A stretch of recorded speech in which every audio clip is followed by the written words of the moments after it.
Salut tout le monde, j'espère que vous avez la forme, moi ça va super, j'ai hâte de vous retrouver le 2 avril 2023. Si tu sais pas où, va voir la vidéo précédente.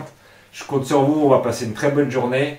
Dans cette vidéo là, comme tu as pu le voir dans le titre, on va parler de Boa et de Boa Sonora et des petites nouvelles de ma mémère que j'ai eue il y a 2 ans, 3 ans. J'ai fait une vidéo là-dessus, aujourd'hui on va voir l'évolution. C'est une petite vidéo plaisir, petite vidéo... nouvelle, elle est toujours à la maison, elle restera à la maison. On va regarder un petit peu les images quand je l'ai reçue.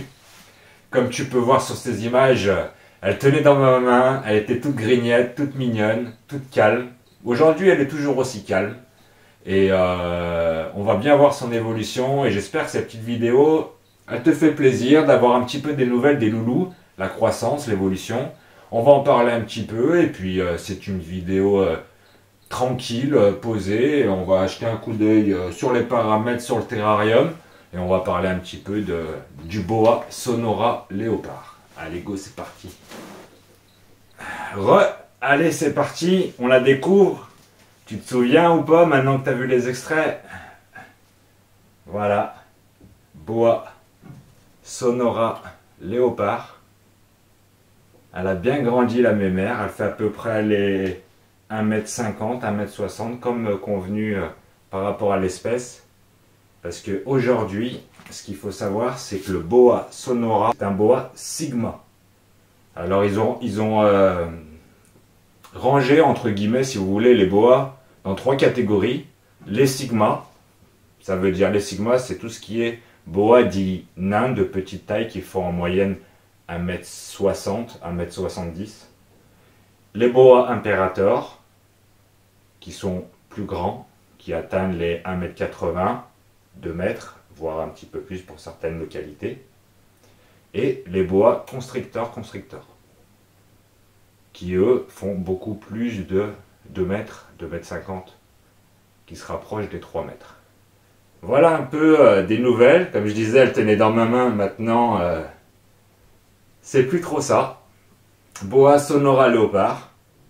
Alors, on dit que les boas nains ont un petit peu de caractère. Personnellement, la mienne, elle est toujours aussi cool. Cette mutation léopard qui dissout les fameuses croix qu'on connaît bien chez le boa. En fait, c'est une mutation qui, comme tu peux le voir, qui dissout un peu les croix et ramène un petit peu ce côté noir. Chez le boa,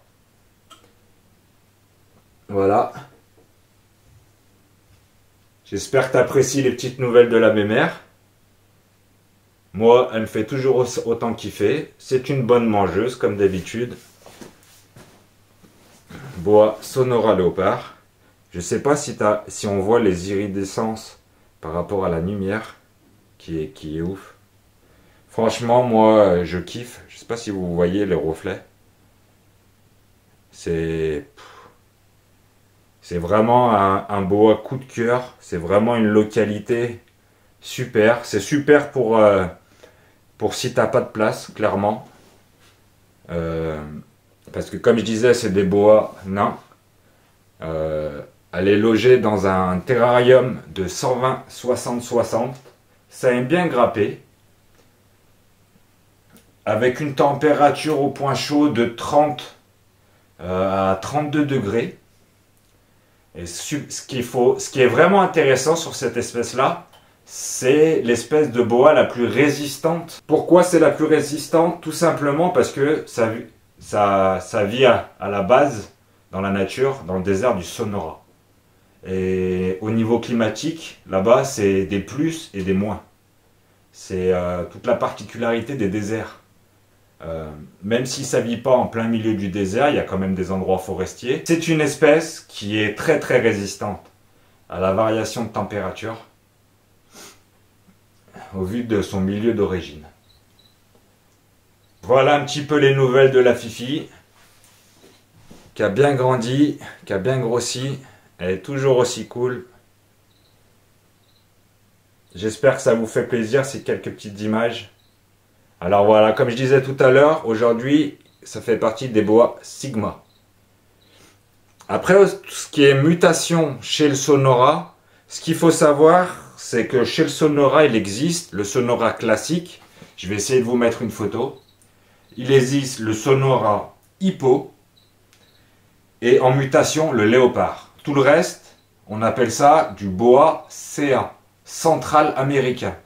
Si vous avez du Boa Léopard albinos ou IMG ou ce que vous voulez, c'est pas du pur Sonora. Chez le Sonora, il n'y a que quelques mutations. Je crois qu'il y a l'Anerie type 2, mais à confirmer sur la mutation. Mais ce que je peux vous dire, c'est que sur le Boa Sonora, il y a pas d'albinos, il n'y a pas d'IMG, il n'y a pas il y a rien d'autre. On appelle ça du CA.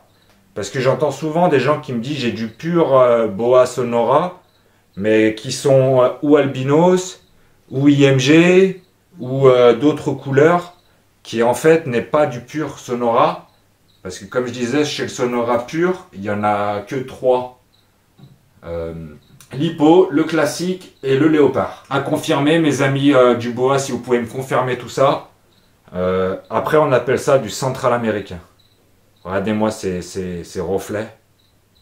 Et franchement, niveau maintien, c'est top. Ça résiste super bien. Ça s'adapte très bien. J'ai jamais eu de problème de nourrissage. J'ai jamais eu de problème de sifflement ou autre. Alors attention, je vois souvent sur les réseaux les personnes qui ont des boas et des pitons. Je voudrais faire une petite piqûre de rappel.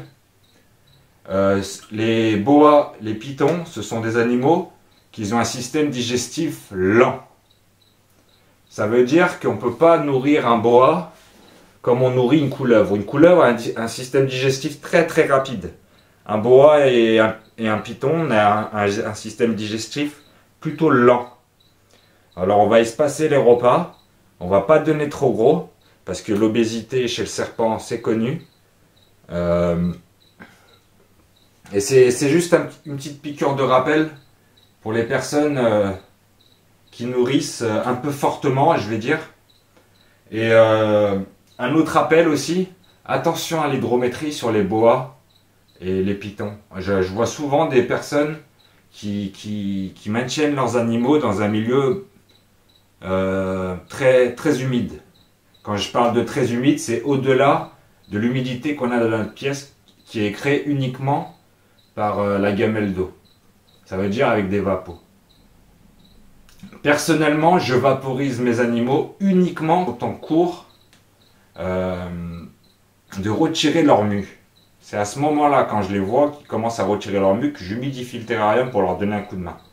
Ou sinon, non, parce que c'est des animaux qui sont très sujettis à des problèmes pulmonaires. Boa et python. Alors, faites attention au niveau de l'hydrométrie.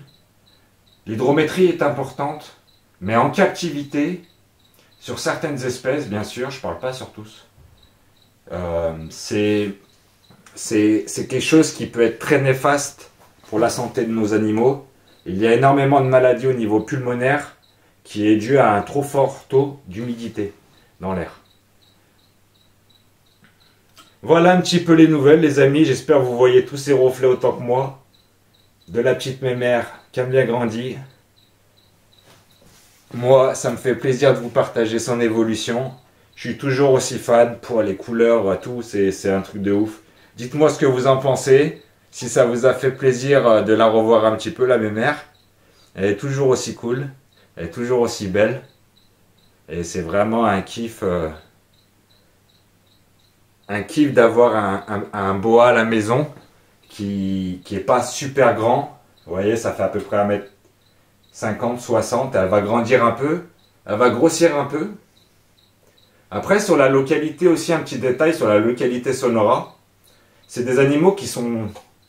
C'est des boas, mais qui ont la tendance à pas être carrés rectangulaires comme les impérators.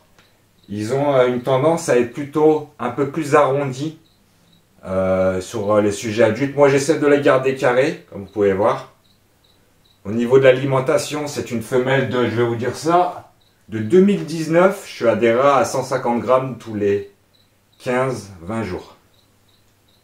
Voilà. J'espère que ça vous a fait plaisir. Comme d'habitude, on like, on partage et on s'abonne. Et puis j'espère que ces petites nouvelles de la louloute vous a fait plaisir, que vous avez bien kiffé. On se dit à bientôt pour la prochaine vidéo. Et ce que je peux vous dire, c'est que la prochaine vidéo, ça va être du lourd. Du lourd, lourd, lourd, lourd, lourd. Les amis, je vous dis à bientôt. Et puis, bye bye.